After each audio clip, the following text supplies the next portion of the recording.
안녕하세요. 오늘도 사연살롱을 찾아주셔서 감사합니다. 결혼 8년차 여성입니다. 저는 우리 아들을 결혼하고 5년 만에야 가졌어요. 그것도 남편과 별거 위기에 놓였던 그 시점에요. 난임으로 고생해본 분들은 아실 거예요.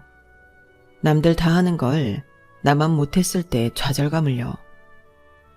저는 지금까지 안 되는 일은 없다고 생각하며 살아왔어요. 성적이든 일이든 내가 원하는 목표가 있다면 이를 악물고 최선을 다했고 그 결과는 늘 만족스러웠거든요. 그런데 살아보니 아무리 노력을 해도 안 되는 게 있더라고요. 아이를 갖는 건 역시 그중 하나였어요.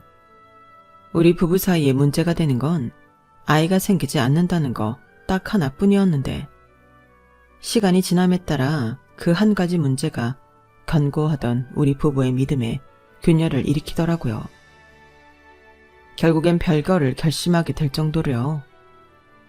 그런데 하늘이 도왔는지 별거를 앞두고 임신 사실을 알게 됐고 벼랑 끝에 놓였던 우리 부부는 다시 예전의 모습으로 돌아갈 수 있었어요. 그런데 왜 그런 말이 있잖아요. 위기가 닥치면 아군과 적군을 가릴 수 있게 된다고. 저희 부부가 위기를 맞아보니 그 말이 무슨 뜻인지 알겠더라고요. 결정적으로 눈에 보이는 게 다가 아니라는 걸 뼈저리게 느낄 수 있었어요. 그럼 지금부터 27년간 감춰져 있던 저희 시댁의 경악스러운 비밀 이야기를 시작해 보겠습니다. 저는 미용사 아빠와 태권도 사범 엄마 사이에서 태어났어요. 직업에서도 대충 눈치를 챌 수 있겠지만 저희 부모님의 역할이 다른 집들과는 조금 달랐어요. 예를 들어 밥이나 빨래, 청소 같은 집안 살림은 아빠가 하고 형광등을 갈거나 집안 수리를 해야 할 때는 엄마가 목장갑을 끼고 나서곤 했거든요. 제가 어릴 때 집에 들었던 강도를 때려잡은 것도 아빠가 아닌 엄마였어요. 아빠는 그런 엄마한테 엄청 화를 냈고요. 이 여자가 겁도 없이? 경찰에 신고했으니까 곧 올 텐데 왜 당신이 나서서 힘을 써? 저놈이 흉기라도 가지고 있었으면 어쩌려고 그랬어? 당신 잘못되면 나랑 유정이는 어떻게 살라고? 우린 당신 없으면 못 산단 말이야. 그러니까 앞으로는 제발 그러지 마. 내가 당신 때문에 심장이 떨려서 제명에 못 죽겠다 정말. 하여간에 남자가 돼선 겁은 많아가지고 경찰이 뭐 우리 집 앞에 초소 짓고 기다리고 있대? 언제 올 줄 알고 기다려. 그리고 딱 보니까 어리버리한 게 나 혼자서도 충분히 제압하겠던데 뭐. 내 힘으로 안 되면 당신도 있잖아. 그 근육은 뒀다 국 끓여 먹을 거야? 엄마가 이렇게 말을 하는 데는 이유가 있었어요. 저희 아빠가 미용 일을 하시긴 하지만 한때 국가대표를 꿈꿀 정도로 유망했던 유도 선수였거든요. 엄마랑 아빠가 만난 것도 다름 아닌 체대였어요. 올림픽 금메달리스트를 줄줄이 배출했던 체육 명문대학이었죠. 하지만 아빠는 발목을 심하게 다치면서 꿈을 포기하게 되었고 이후 평소에 관심 있던 미용 기술을 배워 헤어 디자이너가 되었어요. 엄마는 전공을 살려 태권도 사범이 되었고요. 그러니까 한마디로 두 분의 역할이 사회적 통념과 달랐던 이유는 환경이 아닌 성향 때문이었던 거예요. 저는 그런 부모님의 피를 반반 물려받아 외모는 곱상하지만 성격은 남자들보다 깡도 세고 겁이 없었어요. 게다가 부모님 영향으로 어릴 때부터 유도와 태권도 기본기를 익혀놔서 누굴 때리면 때렸지 맞고 산 적이 없을 정도였죠.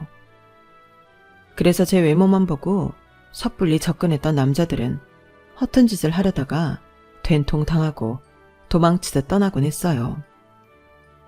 그러다 보니 제대로 된 연애는 한 번도 못하고 나이만 먹게 되었죠. 그런 제가 안타까웠던 아빠는 가게 손님들한테 제 선짜리 부탁을 자주 했어요. 우리 어머니들이 남의 자식 혼사에 어찌나 열정적으로 참여하시는지 주말마다 선짜리가 끊이지 않았어요. 그때쯤 저의 주말은 선을 보는 주말과 안 보는 주말로 나뉠 정도였어요. 하지만 이런 노력과 달리 성과는 없었어요. 그러니 성질이 나더라고요.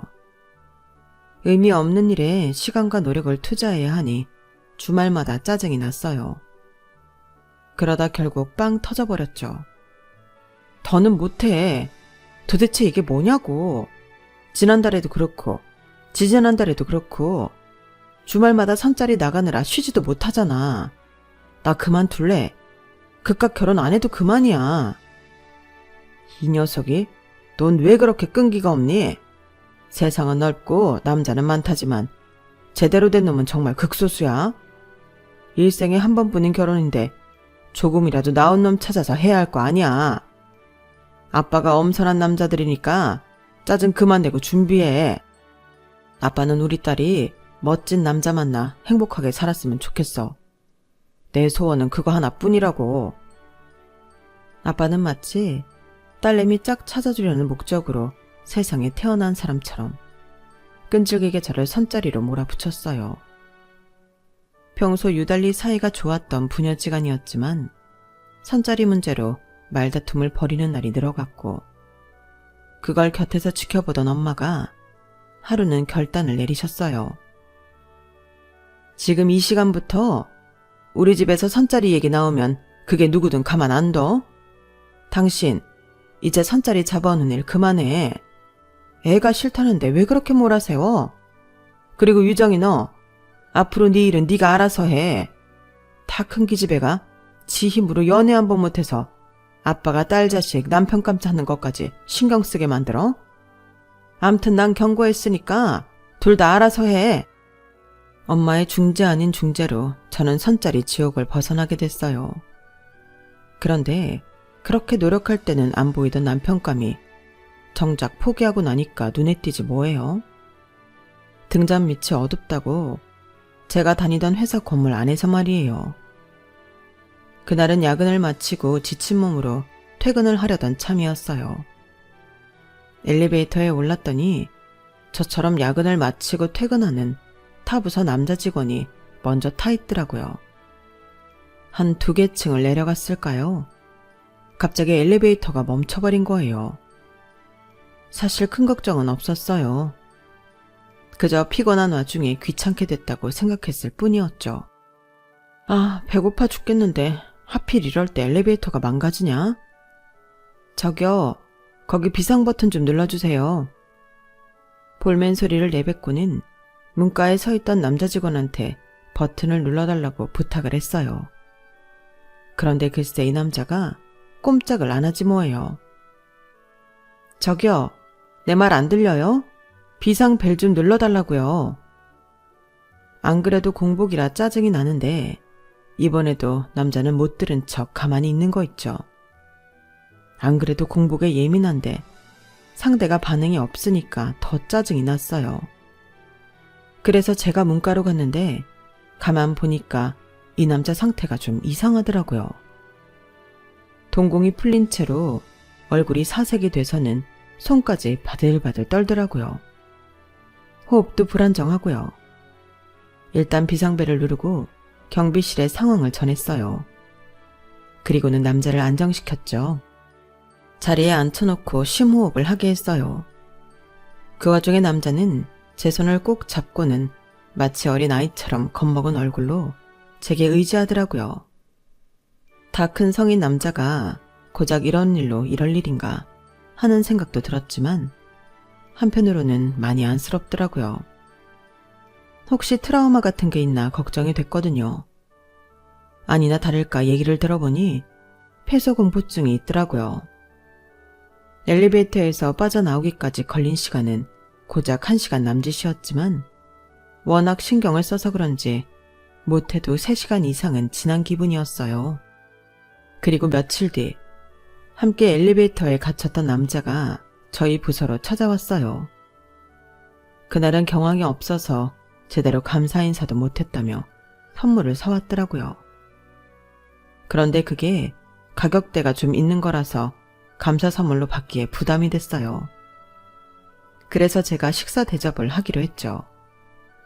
엘리베이터 안에서 사색이 된 얼굴을 보다가 멀쩡한 모습을 보니 꽤 잘생겼더라고요. 목소리도 좋고 매너도 좋고요. 그런데 그쪽도 제가 꽤 마음에 들었던 모양이에요. 그날 함께 식사를 한 이후에도 남자는 자주 연락을 해왔고 주말에 종종 데이트를 했어요. 딱히 누가 먼저 사귀자고 한 건 아니었지만 서로 마음이 있다는 건 알 수 있었어요. 소위 말하는 썸을 타면서 반년 넘게 만남을 이어온 우리는 결정을 내려야 하는 상황에 이르렀어요. 상대 남자가 해외 파견을 나가게 됐거든요.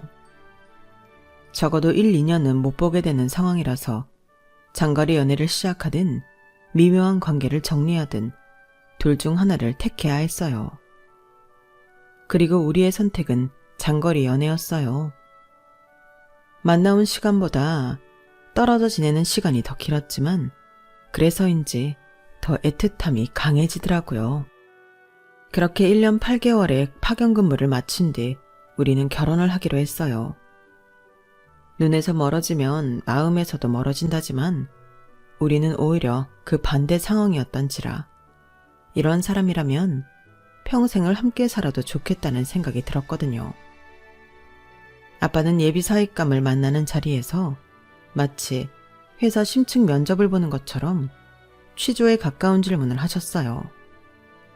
평소 제게 아빠 외에 세상의 모든 남자는 늑대라고 하시더니 엄청 꼬장꼬장하게 구시더라고요.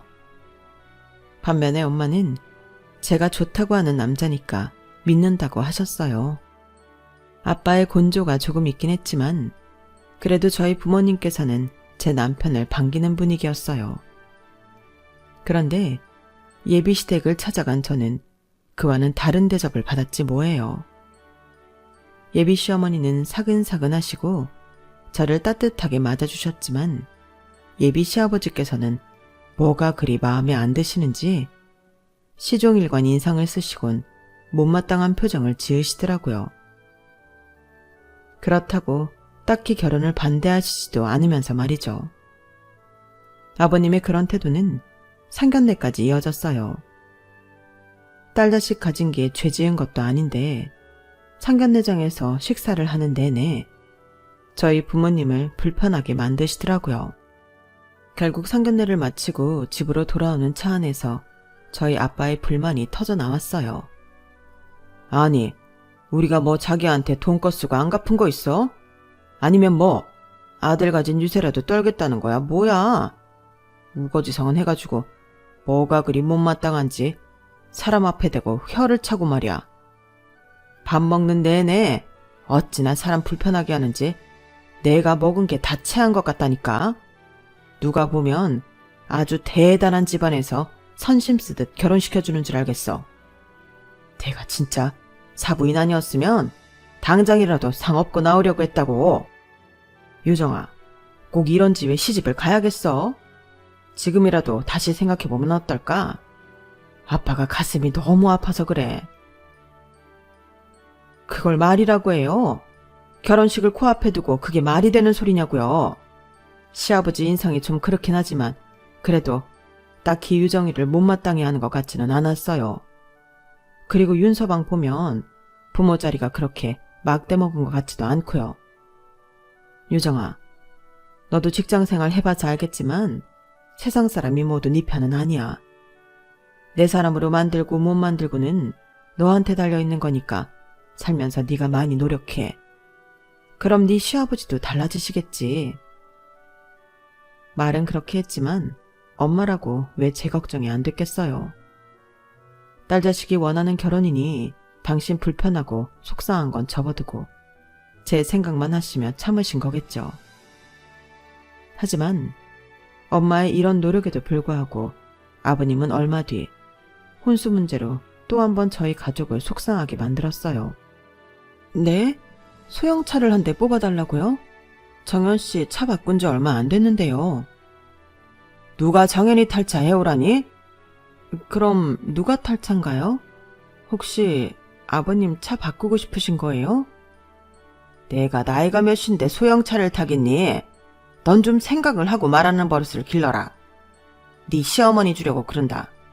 나이도 있는데 경차 끌고 다니는 게 영 마음에 걸려서 그래. 왜? 싫으냐? 못 태우겠어? 내가 내 입으로 이런 말 하긴 좀 그렇지만 우리는 니들 결혼하는데 아파트 전세 보증금으로 3억 5천이나 보태주지 않았니? 소형차라고 해봐야 고장 몇 천밖에 안 하는데 누가 더 이기냐? 바보가 아닌 이상 그 정도 덧셈 뺄셈은 할 줄 알겠지? 원하는 차종이랑 옵션은 차후에 정연이 통해 알려주마. 살다 혼수로 시어머니 탈 승용차 해오라는 건 또 처음 듣는 일이었어요. 그건 저희 부모님도 마찬가지였죠. 아니 이게 무슨 개풀 뜯어먹는 소리야? 애들 결혼하는데 왜 자기 마누라 차를 뽑아오래? 이 양반이 진짜 처음부터 마음에 안 들더라니 끝까지 진상짓이네. 그래서 넌 그걸 해가겠다는 거야? 나도 몰라. 전세 보증금 얘기 꺼내시면서 손이익 따지시는데 그럼 어떡해. 그럼 차라리 차값 만큼 전세 보증금 내겠다고 해. 전세 보증금이야 나중에라도 니들 돈이 되는 거지만 차는 아니잖아. 그러자 엄마가 한마디 거들었어요. 치사하게 뭘 그렇게까지 해? 그냥 안 받고 안 하겠다 그래. 애초에 니들 살 집은 니들 손으로 했으면 이런 일도 없잖아.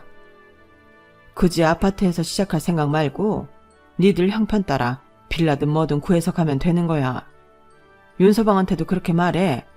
부모님한테 손 벌리지 말고 니들 힘으로 시작하자고.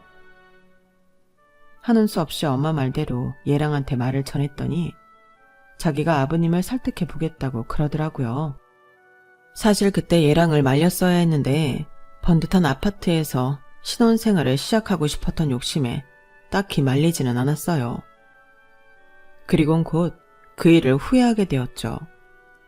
아버님이 저희 아빠 헤어숍까지 찾아오셨거든요. 내 아들은 말이죠. 내 자식이라서 하는 말이 아니라 이날 이때까지 부모 말에 토달아본 적 없는 효자 중에 효자입니다. 그런 녀석이 지 와이프 될 사람 편에 서서 부모한테 맞서는 걸 보니까 내가 아주 속이 무너집디다. 이게 다 누구 탓이겠습니까? 아니 그 말씀은 제 딸이 화근이다 이겁니까? 말이 났으니 말인데 우리 유정이도 둘째가라면 서러울 만큼 효녀입니다. 그뿐인 줄 아세요?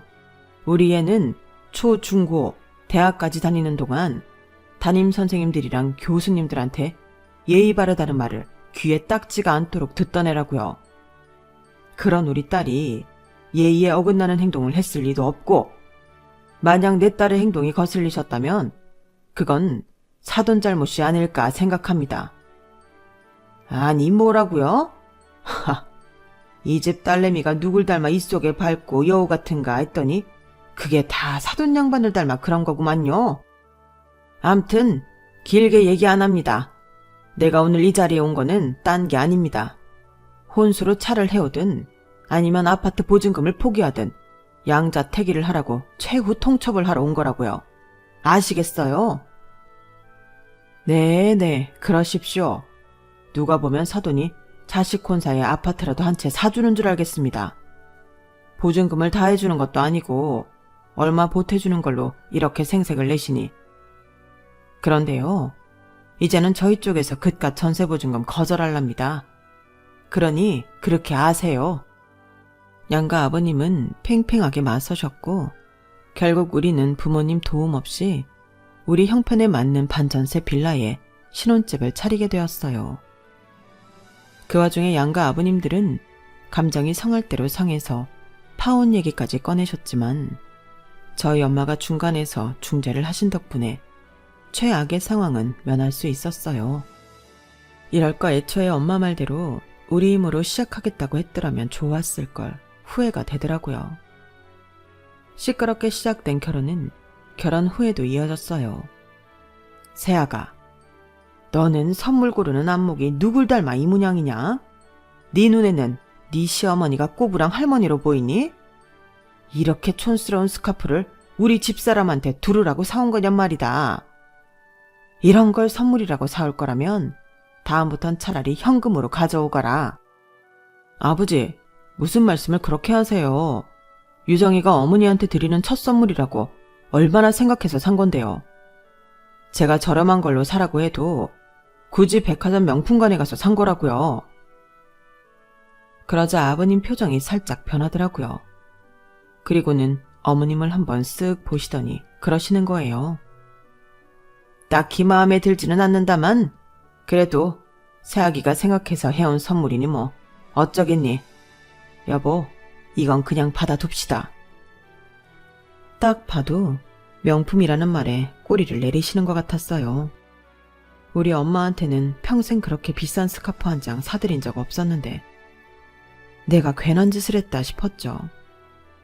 그래도 조금은 마음이 풀렸던 건 어머님의 말씀 덕분이었어요. 야, 너 아까 많이 서운했지? 내가 네 마음 잘 안다. 우리 집 양반이 말을 못되게 하는 버릇이 있거든. 나도 이 나이 때까지 살면서 마음 다친 적이 한두 번이 아니다. 그래도 네 마음은 내가 잘 아니까 너무 서운하게 생각하지는 말아다오. 백화점 물건이면 어떻고 시장 물건이면 어떠니. 시어머니 생각해서 며칠을 고민해서 네 마음이 중요하지. 고맙다 아가. 내가 두고두고 잘 쓰마. 감사합니다 어머님.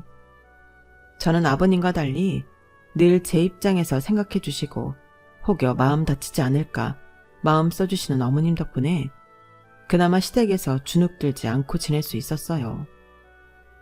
신기한 게 시댁 식구들 성격을 보면 아주버님과 아버님은 샴 쌍둥이처럼 비슷하고 어머님과 시누이는 자매처럼 성격이 닮았더라고요. 제 남편은 두 성격의 중간쯤에 있었고요. 아주버님도 말을 툭툭 내뱉는 게 아버님이랑 상당히 닮았지만 그래도 속은 따뜻한 사람이었어요. 아주버님이 아직 미혼이라서 명절 음식 준비며 잡다한 며느리 노릇을 제가 도맡아 하는 걸 보시고는 미안했는지 몰래 백화점 상품권도 주시고 어디서 얻었다며 화장품 세트도 주시곤 하더라고요. 시누이는 제가 설거지라도 할라 치면 달려와서 일을 거들고 다른 집 시누이들처럼 여우짓도 하지 않았어요. 정말이지 아버님 한 사람만 빼면 더 이상 바랄 게 없는 시댁이라는 생각이 들었죠. 그렇게 1년 2년 시간이 지남에 따라 시댁 식구들과도 많이 가까워졌고 괴팍한 아버님 성격도 나름 익숙해져 갔어요. 하지만 딱 한 가지 문제가 해결되지 않았죠.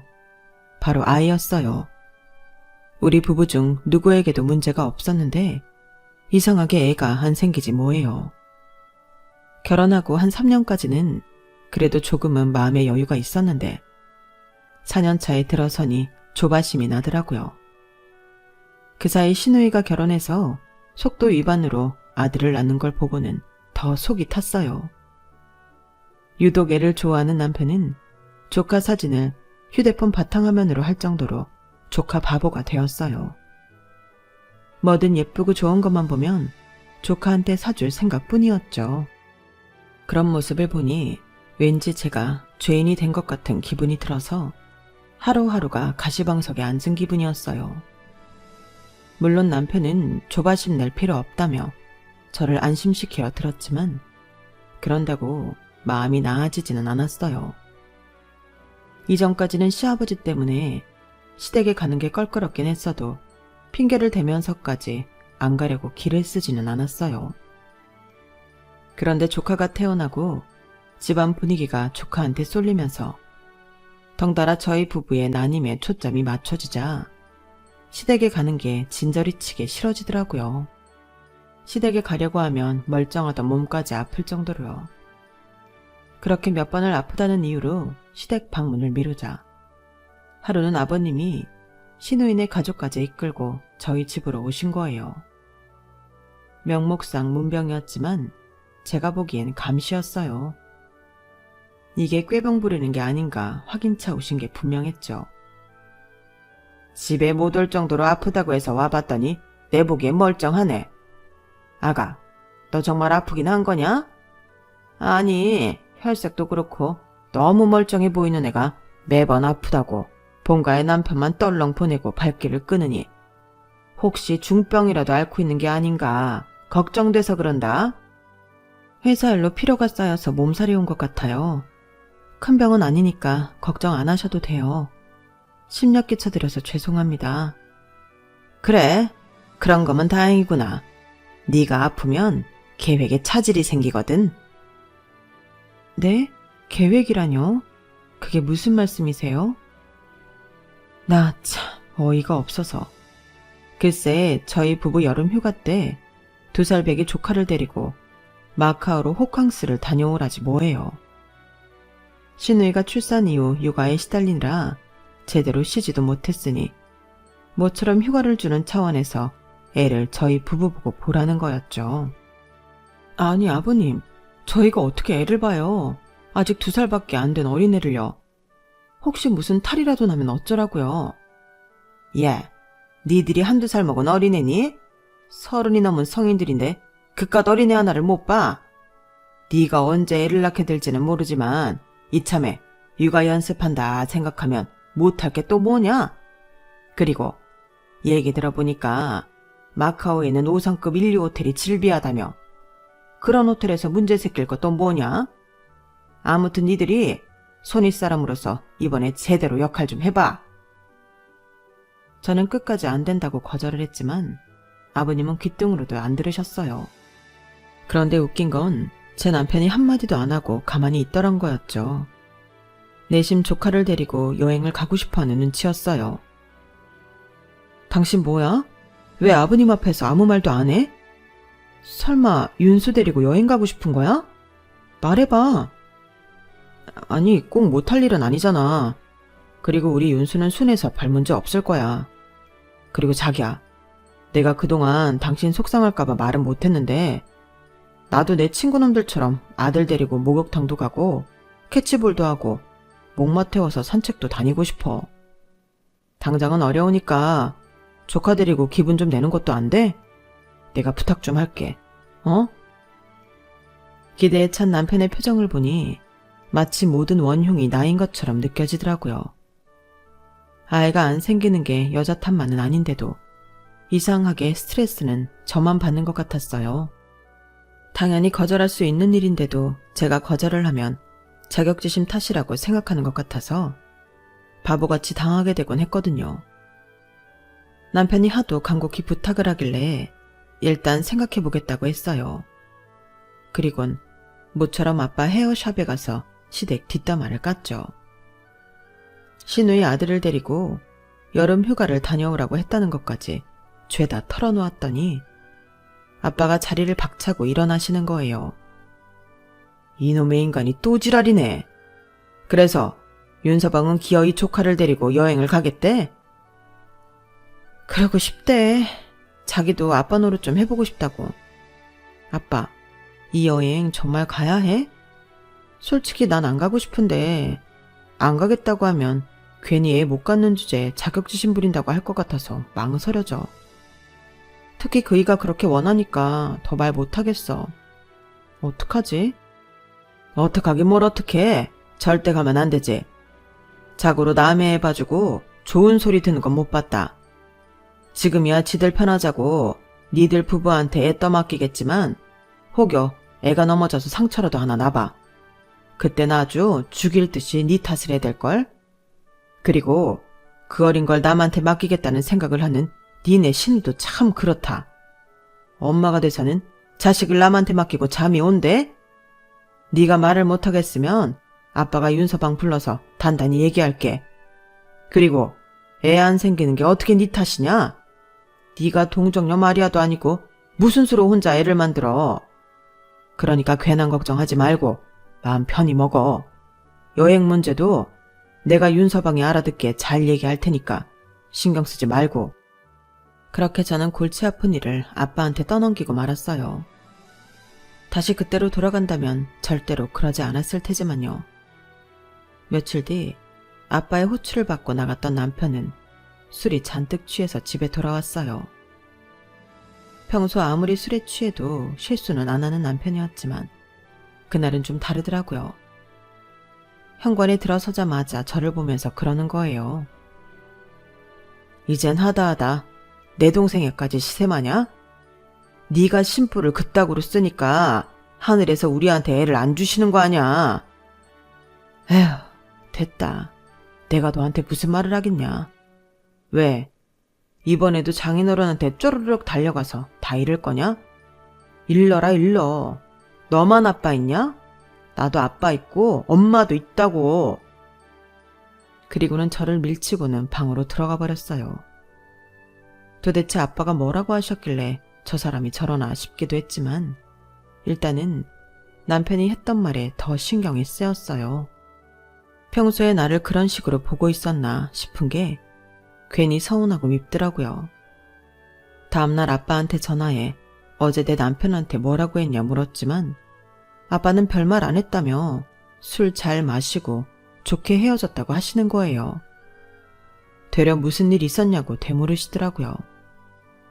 남편 역시 지난밤 일은 기억이 안 나는지 평소와 똑같이 행동하더라고요. 그런데 그게 더 문제였어요. 내 남편이 내 앞에서 감추고 있던 속마음을 읽어버린 기분이 들었으니까요. 결국 조카를 데리고 여행을 떠나는 일은 없던 일이 됐어요. 남편이 시댁에 얘기를 잘해준 덕분이었죠.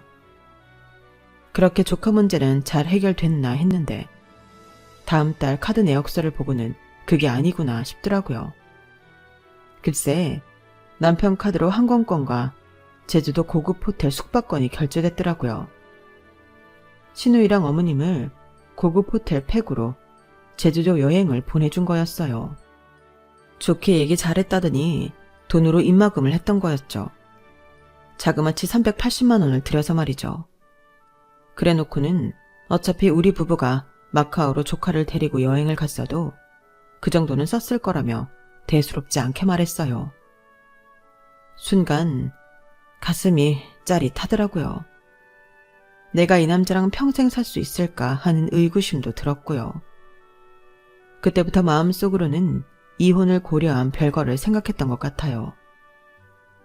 몇 번 조카 문제로 말다툼을 벌인 우리 부부는 결국 별거를 하기로 합의를 했어요. 그런데 제가 친정으로 가려고 짐을 정리하던 중에 임신 사실을 알게 되었지 뭐예요. 지난 5년간 그렇게 간절히 바라던 아이였기에 남편과 사이가 소원해진 건 아무 문제도 아니었어요. 그건 남편도 마찬가지였죠. 제게서 임신 사실을 전해 들은 남편은 저를 끌어안고 펑펑 울더라고요. 그렇게 우리 부부의 결혼 생활은 벼랑 끝에서 기사회생을 했고 이듬해 예쁜 딸을 낳았어요. 여기까지만 보면 그럭저럭 해피엔딩이라고 생각할 수 있겠지만 사람 사는 일이 어디 그렇게 좋게만 흘러가나요? 제 딸이 돌잔치를 하고 몇 달 지난 어느 날 저희 아버님이 쓰러지셨다는 연락을 받았어요. 안방에 쓰러져 계신 게 발견이 늦어서 의식불명 상태에 빠지신 거죠. 결혼 얘기가 나오던 순간부터 제가 임신하기 전까지 제게는 누구보다 가혹하기만 했던 아버님이셨지만 제가 임신을 한 이후에는 180도 돌변해선 제 말이라면 뭐든 다 들어주셨었는데 갑자기 이런 병고를 당하니 마음이 이상하더라고요. 이제 좀 아버님과 가까워질 수 있나 했는데 정들자 이별이라고 이렇게 될 줄은 몰랐으니까요. 그런데 아버님의 갑작스런 비보보다 더 놀라운 일이 생긴 거예요.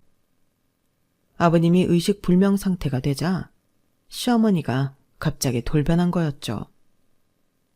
그동안 까칠한 아버님과 달리 제게 누구보다 따뜻하셨던 어머님이 완전 다른 사람이 돼서는 제게 아버님 병수발을 떠넘기신 거예요. 며느리도 자식인데 시아버지 병수발 좀 하는 게 뭐 그리 대수겠니? 난 말이다. 지난 34년간 성질 더러운 남편 뒷바라지 하느라 내 청춘 다 버리고 살았다. 이제라도 내 인생 찾아갈 거야. 그러니 네 시아버지는 네가 좀 맡아서 케어해. 그리고 너 육아한다고 직장도 그만뒀잖니? 집에서 애 데리고 노는 거 병원 와서 놀아. 간간히 그 한 병인 쓰고 하면 못할 일도 아니잖아. 어머님, 무슨 말씀을 그렇게 하세요? 제가 집에서 노는 것 같으세요? 어머님도 애 키워보셨으면서 어떻게 그런 말씀을 하세요? 그리고 일 안 하는 건 아가씨도 마찬가지잖아요. 그런데 왜 남의 집 딸인 저한테 아버님 병수발을 들라는 거예요? 전 못해요. 며느리 입장에서 가끔씩 아버님 들여다보는 정도는 할 수 있지만 그 이상은 저도 무리예요. 그래? 그럼 마음대로 해라. 아무튼 나는 다 늙어서 남편 병수발까지는 못하니까 네 시아버지 간병인을 붙이든 방치를 하든 마음대로 하렴. 어머님은 말도 안 되는 고집을 부리시곤 그 길로 짐을 싸들고 집을 나가셨어요. 그런데 얼마 뒤 아주버님을 통해 기가 막히는 소리를 듣게 된 거예요. 어머님이 글쎄 아버님 명의의 부동산도 처분하시고 은행 잔고까지 싹 다 털어서 사라지셨다는 거였죠. 그 일로 온 집안은 난리도 아니었어요. 아가씨를 통해 어머님이 계실 만한 곳은 다 뒤져봤지만 어디서도 어머님 흔적은 발견할 수 없었어요. 그렇게 시간은 흘러 저희 부부와 아주버님이 교대를 서가며 아버님 병상을 지킨 지 1년이 다 되어가던 쯤이었어요. 그 사이 아버님은 의식을 차리셔서 퇴원은 하셨지만 여전히 거동은 어려워서 침대 생활을 하고 계셨죠. 저희 부부는 살던 집을 정리하고 본가에 들어가 함께 살게 되었고요.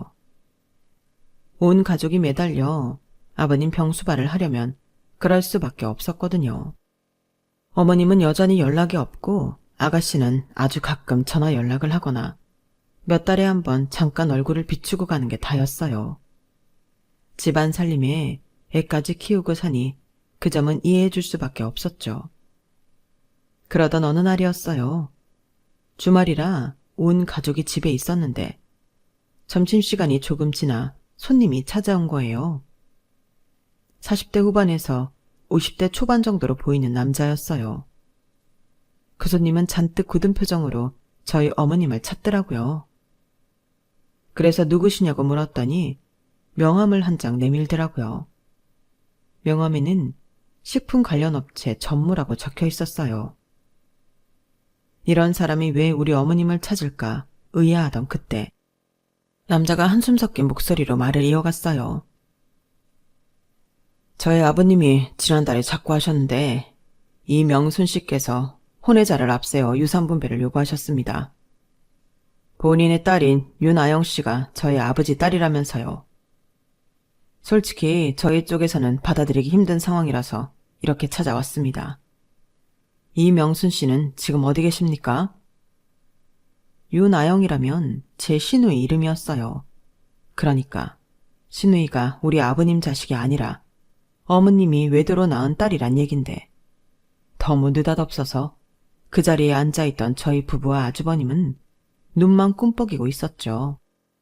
일단 남자분께 저희 집 사정을 말씀드리고 어머님은 1년 전 집을 나가신 이후 연락이 없다고 솔직히 얘기했어요. 남자는 혹시라도 어머님을 만나게 되거든 연락을 해달라며 돌아갔어요. 손님이 가고 난 뒤 저희 가족은 패닉 상태에 빠지고 맞았어요. 그래서 일단 아가씨한테 전화해 어머님을 찾아온 손님 얘기를 했어요. 물론 아가씨 친부 얘기는 뺀 채로요. 그랬더니 30분도 안 돼서 어머님과 아가씨가 집으로 왔더라고요. 니들 다음에 또 그 인간이 집으로 찾아오거든 절대 문 열어주지 마라. 그 사람이 하는 말도 다 거짓말이니까 듣지도 말고. 어머님은 1년 만에 집에 돌아오셔놓고는 아버님 걱정이나 가족들 걱정은 않은 채 낮에 온 손님에 대한 얘기만 떠들어댔어요. 그러자 아주버님이 싸늘한 표정으로 그러는 거예요. 거짓말이요? 누가요? 그 사람이요? 아니면 어머니가요? 저 기억나요. 저 어릴 때 어머니가 더는 아버지랑 못 산다고 집 나가신 적 있잖아요. 이번처럼 1년 넘게 집 나가셨다가 아영이 안고 들어오셨잖아요. 제 동생이라면서. 저도 아버지도 그런 줄 알았어요. 어머니를 믿었으니까. 근데 아니더라고요. 아영이는 우리 집에서 낳을 수 없는 혈액형이니까요. 아영이가 중학생 때 방황했던 것도 출생의 비밀을 알아버려서 그랬던 거 맞죠? 외가 쪽 먼 친척이라고 집에 아버지 안 계실 때 가끔 찾아왔던 그 남자가 아영이 친부 맞죠? 말해보세요. 그래, 다 맞다. 그래서 뭐? 이제 와서 따지면 뭐가 달라지는데? 자식인 네가 엄마인 나한테 뭘 어쩔 거냐고? 아, 그러고 보니 네 아버지한테 내 외도 사실 까발린 게 너였구나. 그래서 그날 저 인간이 날 죽이겠다고 난리를 쳤던 거구나. 난 또 아까 그 인간이 그런 건 줄 알았더니 자식이라는 게 지 어미 발목을 잡을 줄 누가 알았겠어. 어머니, 그러시는 거 아니에요. 아버지는요, 어머니가 다시 돌아오신 그날 이후로 모든 걸 어머니한테 맞춰드리고 사셨다고요. 어머니 대신 늘 총대 메고 사람들한테 욕이란 욕은 다 듣고 사셨지만 한 번도 어머니 탓하신 적 없으시다고요. 재수 씨 결혼할 때 혼수로 소형차 해오라고 했던 거. 사실 어머니가 아버지 시켜서 한 일이에요. 윤수 데리고 여행 다녀오라고 바람 넣은 것도 다 어머니가 아버지 시켜서 한 짓이라고요. 그뿐 아니에요. 지금까지 재수 씨 힘들게 들들 볶은 건 아버지가 아니라 다 어머니가 한 짓이라고요. 그래놓고 앞에서는 세상 둘도 없는 착한 시어머니처럼 굴었죠. 그거 다 어머니 가면이라고요. 아주버님은 씩씩거리며 그간 어머님이 저지른 만행을 다 털어놓았어요. 그런데도 어머님은 얼굴색 하나 변하지 않고 뻔뻔하게 나오더라고요. 그런데 한 가지 의문이 생겼어요. 잘 사는 내언남이 죽고 유산까지 받게 됐는데 왜 연락을 두절하고 숨은 건가 하고 말이죠. 그래서 남편 몰래 연락처를 남기고 간 남자를 만나 얘기를 들어봤더니 어머님이 왜 그런 선택을 했는지 그 이유를 확실히 알겠더라고요. 어머님의 내연남이 하던 회사는 이미 망한 상태로 유산은 다름 아닌 빚뿐이었어요. 그 사실을 몰랐던 어머님은 변호사까지 대동해서 혼외사에 대한 유산 배분을 요구했던 거예요. 광분한 내연남의 유족들은 어머님께 상간녀 위자료 청구 소송을 하려고 한 거죠. 뒤늦게 상황 파악을 한 어머님은 그쪽과 연락을 끊고 몸을 숨긴 거고요. 알고 보니 시누이 집에서 숨어 살고 있었더라고요. 이번 일로 온 집안을 쑥대밭으로 만든 어머님은 결국 상간녀 위자료 청구 소송을 당하게 되었고 저희 아버님한테는 이혼을 당하게 되셨어요. 혼자 머리 좋은 척 가족까지 속이고 살다가 말년에 쪽박을 차게 된 셈이었죠. 오랜 시간 어머님의 비밀을 떠안은 채 혼자 소가리를 해오던 아주버님은 이제야 가슴을 짓누르던 돌덩이를 빼낸 기분이라고 하더군요. 그동안 아내를 위해 악역을 대신 맡아 하시던 아버님은 여전히 거동은 불편하시지만 그래도 어눌하게나마 말씀도 하시고 의사표현도 할 수 있게 되었어요. 가끔 저희 아빠가 오셔서 이발을 해드리는데 어찌나 요구사항이 많으신지 두 분은 아직도 만날 때마다 투덕거리신다니까요. 두 아버님이 마주칠 때마다 결혼지간처럼 싸우셔도 좋으니까 앞으로도 오래오래 사셨으면 하는 바람입니다. 지금까지 제 사연을 들어주셔서 감사합니다. 소중한 가족들과 오래오래 행복하시길 바랍니다. 여러분, 사연 댓글에 응원과 현명한 조언 부탁드려요. 좋아요와 구독은 저에게 큰 힘이 됩니다. 오늘도 좋은 일 가득하세요.